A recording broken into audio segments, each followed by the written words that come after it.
Hello. Welcome to Keeping It Real with Susan and Chalese. Oh shit, I messed that up. Let's try it again. Welcome to Keeping It Real with Susan and Chalese.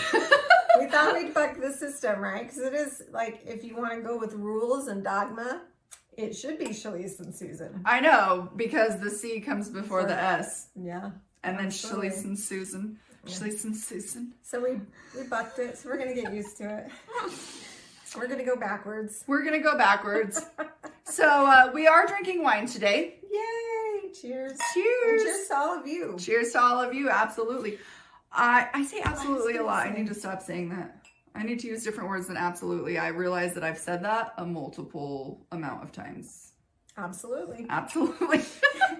I thought it was really cool that we bring the wine, and I wanted to kind of speak to it before we start talking about your foundation and whatnot, is because this is one of the ways, and I'm not saying you have to do it this way, right? But we would come together as friends and have a bottle of wine and talk and cry and get, at first when someone passes, you have a lot of feelings that I don't dare say that. Yeah. I don't dare tell people this emotion because it's not culturally okay. Right. And so it was through, having these times with like appetizers and drinks and even water and coffee. Okay. So it's not always alcohol, but the wine, in our promo video, we talked about wisdom with wine, and it's a big way that we have come together and bonded. Right. So whatever way you bond with people is, fabulous. This is just a way that we have done it. And I just wanted to cheers to that. Well, cheers to that. And also, it is Heart Month, and a glass of red wine every now and then is good for your heart. See, like every night? Well, they say that you can have up to 2 glasses of wine a night, and it's supposed to help your heart. I've heard that. Like glasses of wine? I know. Or like... I actually had to Google what that means. Like, how many ounces are you talking? See, for our wine drinkers, you're also getting educated on this show too. Yeah. So how many ounces is in it? I think it's 6 or 8 ounces per glass. I was thinking 5 or 6. It could be 5 or 6. This is definitely 5. Yes. We're getting our share. We're just helping our hearts. But see, that's why if they say to me, you can have 2 glasses of wine, I'm picking that glass and I'm filling it to the top. Right? And I'm like, well, that's one. Right? I need one more. Well, plus it's so funny when you go to, like here, when you get a glass of wine, it's 4 ounces. So you can only get 4 ounces. Right. So it's like this much. When you go to California and you order a glass of wine, it's this much. Like it's the California pour. So that's just what we're doing. And since I was born in California, we have to respect those rules. We do. We really do. Yes. Okay. All right. Tell us about when we stopped last week. We were at a point where I had talked about me and what I have grown and become directly from my trauma. I feel like it's directly related to losing Rick, my husband. So please tell us where your path has taken you. All right. And right before, I just want you to know that if you want to know the beginning of our story, it is on the podcast that we did last week. So you can catch up on that if you haven't seen it yet. And if you I'm just going to say, if you find this stuff boring, because I maybe would. Honestly, just get to the good stuff. Who cares? The good stuff's coming, but we just want to give you a background, like a setup, so you can understand a little bit about us and where this is coming from and why we're doing it. Yeah. This has been years in coming. Right. We've been talking about doing this show for a long time, and we connected. At least 5 years, wouldn't you say? 5 years? It's coming up on 5 years. This summer will be 5 years. Crazy, right? Yeah. It's actually February 2nd was my 5 year from when I got divorced from my kid's dad. Wow. 5 years, which is insane thinking about what I've been through. And this is leading up to my story, after I got divorced, I felt like it was time for me to spread my wings. And what is it that I really want to do? Like, I kept asking myself, what is it that I really want to do? And who is it that I really want to become on my own? Because at this point now, I'm a single mom again, just like where my story with Caleb started, single mom again. And I knew I needed to do something to honor Caleb that was more than what I was doing. Like, I talked about it and I always honored him. I wrote my bug books and things like that. But I really wanted to honor him in a way that could help more people. Right. So when I first started thinking about it, I knew I needed to do a nonprofit. And it at first was helping people through, I thought it was going to be through helping like moms through grief, because that's what I know. That's my story. Right. And as it developed, though, it transformed into loss and trauma. And then it transformed even again to helping kids with congenital heart disease, which we just celebrated this last week. So it was Congenital Heart Disease Week. Last week? So last week. Okay, yeah. So the Yeah, 7th of February to the 14th. So yes, you did tell me that. Yes. And so all of our kids' stories are on our website and everything like that. It's awesome. rainydaysfoundation.com. Say that again. www.rainydaysfoundation.com. There you go. And we have just this incredible community of heart moms.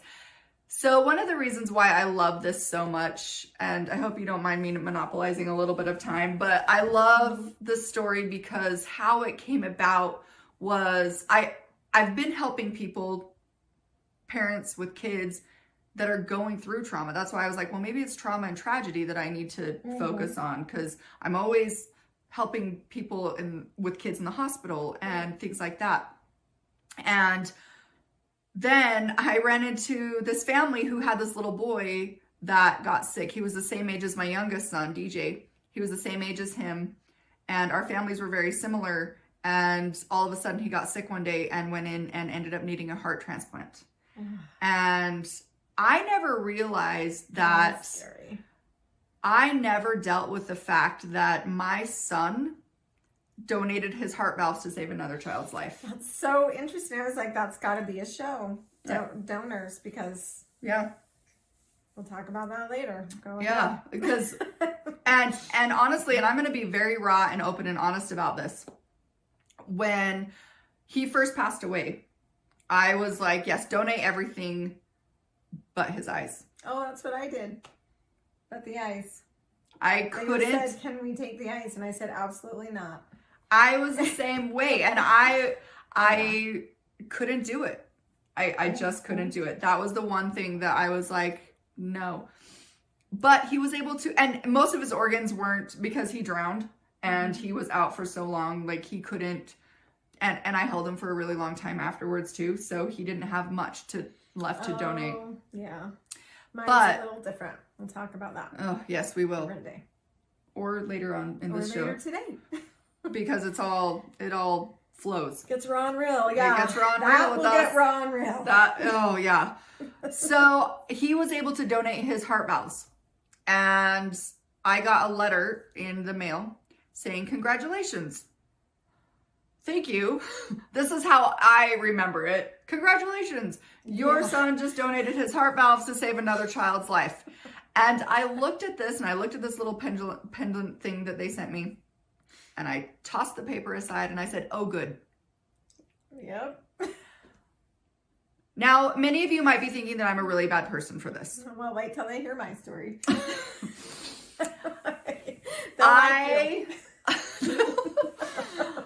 I did not know, as a 25-year-old single mom who just lost her entire world, how to deal with the fact that somebody else got life out of my son's death. It was not okay. And I never dealt with it. And I didn't realize how much I didn't deal with it. I did take the little pendulum thing that they gave, or it was not a pendulum, but the little... pendulum? No, it was a little plaque thing. Okay. And I went and I put it on his grave, and I was like, good job, buddy. And that was the end. And I forgot, like, I blocked that. And I don't do well at blocking things, but that I blocked. Mm-hmm. So 13 years later, when this is all happening, I was like, holy crap. I don't know if we're swearing on this one or not, but I was like, I did not ever deal with this. We're raw and real. We are raw and Keeping real. it So real. some keeping it real. Keeping it Keeping real. it raw. Right? We swear. I We- swear. yeah, Anyone who knows me. Yeah.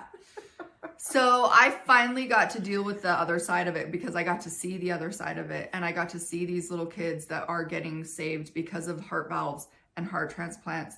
And I got to have conversations, hard conversations with the other side, and be able to say, make sure you honor this family because what they're going through right now is saving your son Right. or your daughter or whoever. And they are all so amazing and it's wonderful. And actually now I've got to the point where I tried to find whoever was the donor or whoever he donated it to, but I haven't been able to find that. But, and I didn't want to at the time. I didn't want to. Yeah. But his name now got etched into the memorial thing. So now he is honored up at the donor, on the donor wall up at Primary Children's. So that was huge healing for me. And it took me, last year was when I finally was like writing the email to Primary Children's or the donor place. I don't remember exactly where it's at right now. I should find that and put that right there. I will do that. When you see this video, it will be down at the bottom of the screen. What are you putting there? Sorry. Just where the donation, where the donor company, I don't know if it's a company. The transplant, the people who send you a newsletter every month, those people? Yeah. Okay. Who put the memorial or Okay. put his name in the wall. Okay. Oh, okay. Yeah. Yes, thank you to them. Yes. Because I mean it is and it's a process and it took me 13 years to get there and actually a little bit longer than that because at that point that's when I started to honor my heart kids. So that's why I honor them right now and help them. So now I'm saving little hearts. See, and it's all a heart thing because I love, my son was such a lover. Yeah. And he was just like everybody's best friend and you know, it was just great. So anyway, that's what I do now. Well, one of the things that I do now, but that's where my story with my son has taken me. So Yeah, that's really neat. So was it hard for you at first? So you said that you suppressed it and you didn't really think about it, right? So you took the pennant or whatever.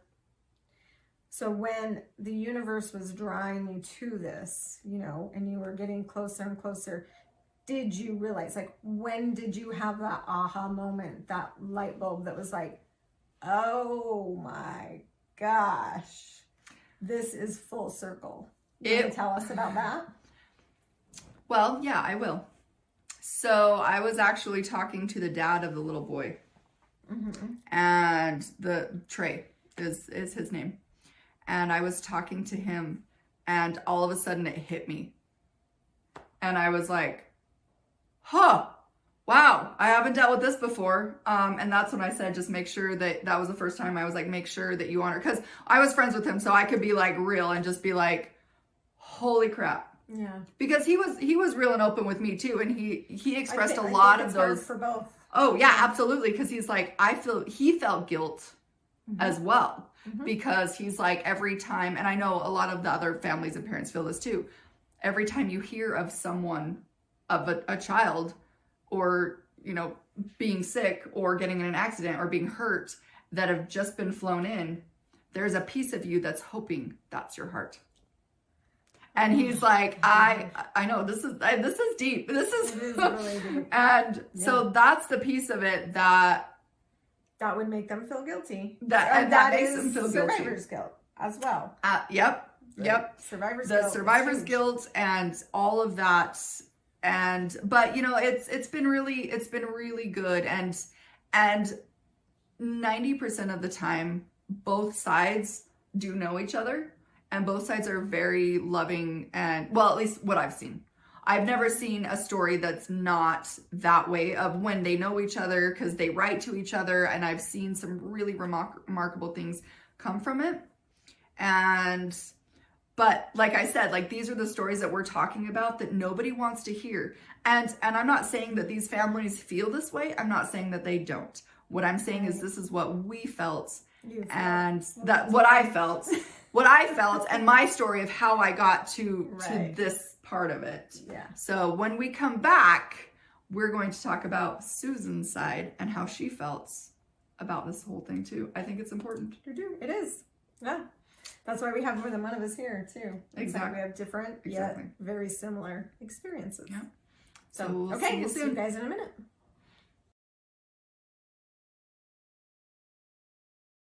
Hey everybody, welcome back to Keeping It Real with Susan and Chalese.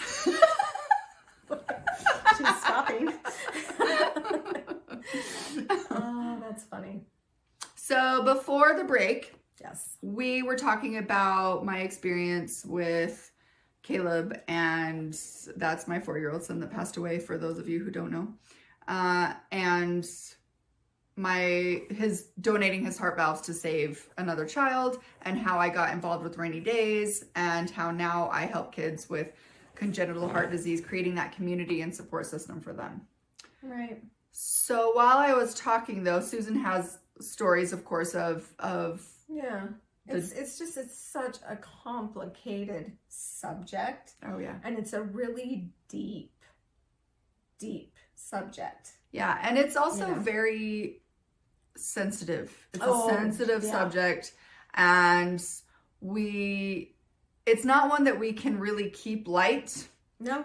And it's not one that we really joke about.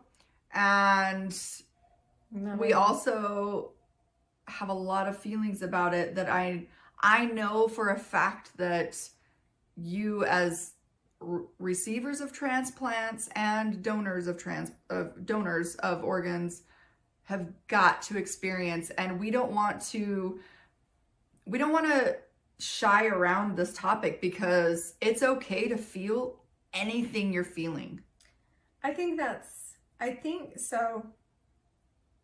And this is going to be one of the hardest things about this show, because it is keeping it real. And as we share our feelings and our experiences, it might trigger you. And you may feel like we are harsh or unfeeling, or you were on the other side of it. And that's what we're trying to do. We're trying to open up a discussion. So if you are a receiver of a transplant, and you hear us talking about it, Chalese is a little more rounded. That's not my story yet. Then contact us. We want this to be about, healing and helping everyone in all the different angles. There's so many different angles. Yes. Because it's both, organ transplant is both a hard, painful thing, like I'm trying to not say thing, and at the same time, it's also a wonderful, life-giving, rejoicing situation. Yeah. And so, yeah, it is like, I can feel it getting heavy already. Yeah, it definitely is. So I remember, because Rick, my husband who passed away, we had conversations, and I'm not throwing out any accusations, so I'm just going to say that right out. But he was in the medical field, and he would always tell me to not put donor on your license plate or on your driver's license. And then he said to me, so it's up to you. If you really think that I'm going to pass, then you tell them they can have my organs. But unless they have proven it to you, don't. So I know that's a pretty keeping it real. Oh, okay. So, we went through extensive tests and whatnot to prove that he was really gonna go, and what we'd give away, and as far as organs, and they ligaments and muscle tissue, and that is a hard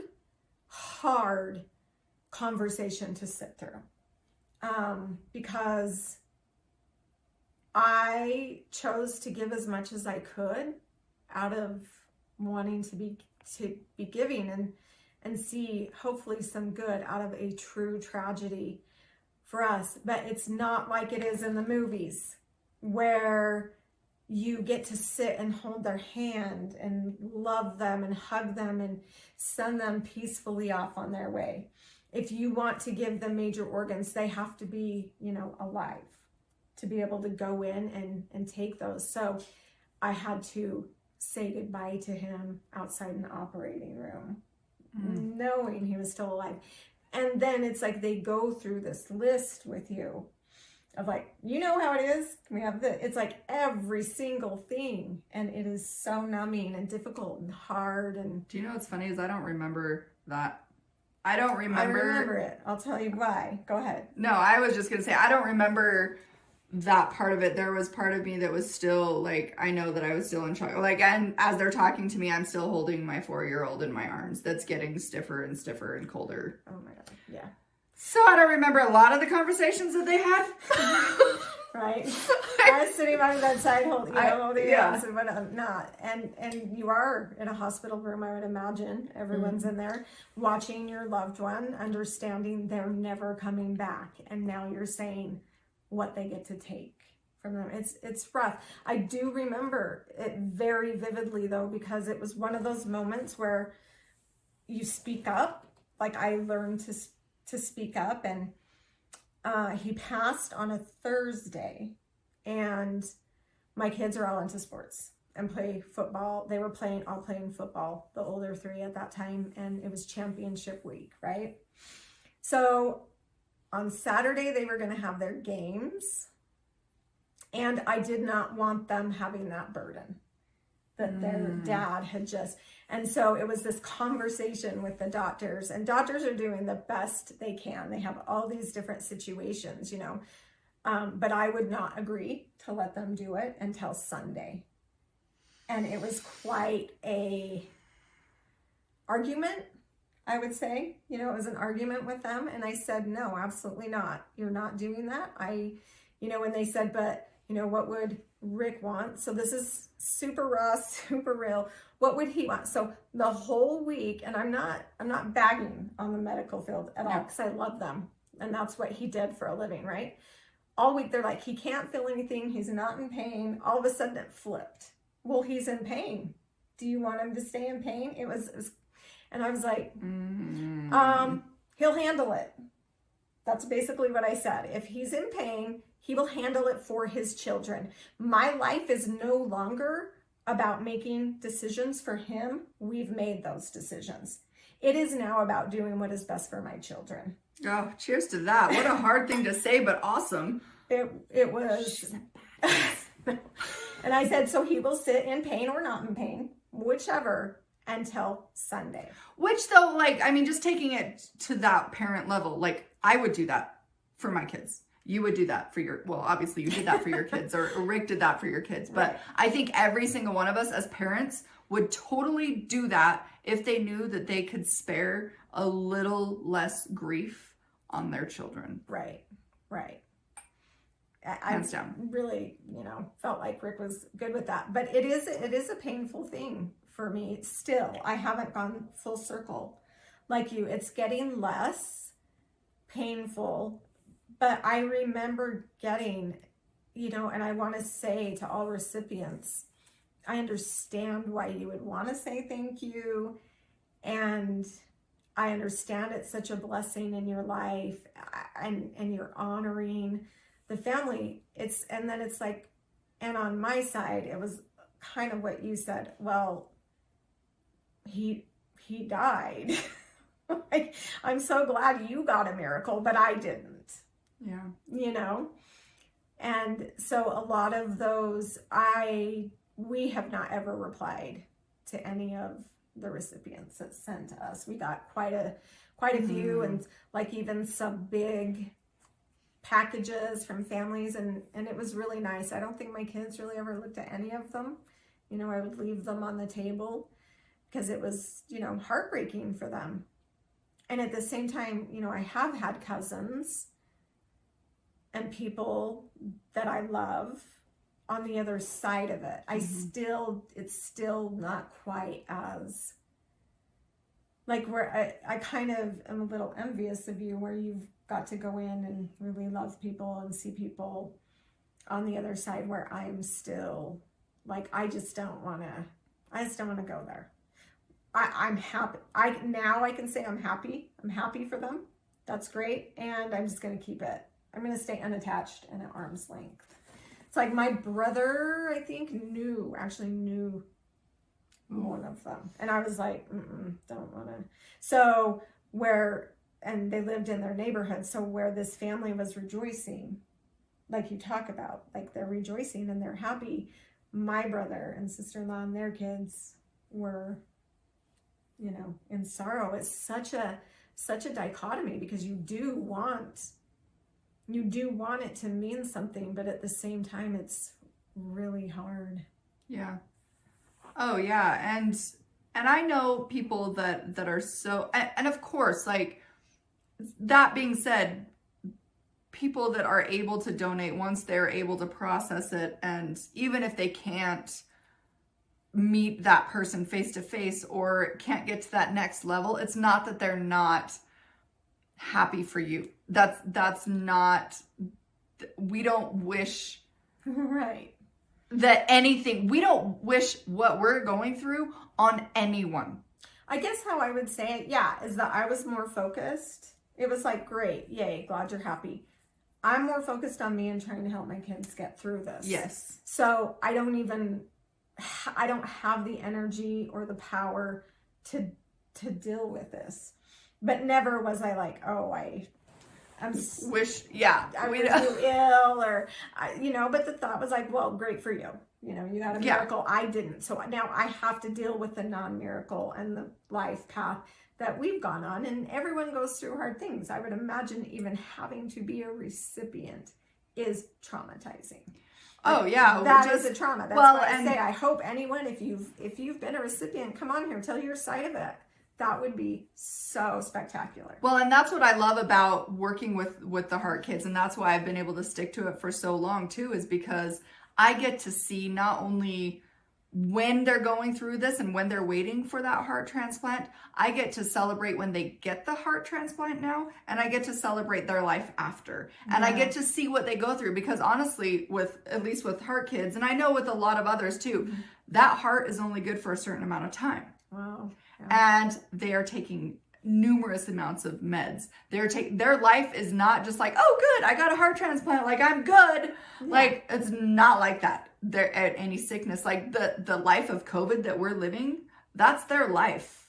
Oh wow, yeah. And so like that puts everything into a different perspective for me. So I'm really grateful that I've gotten to have this side of it. But it took 13 years. It was 13 years, almost to the day, which is crazy. That's pretty synchronistic. Yes.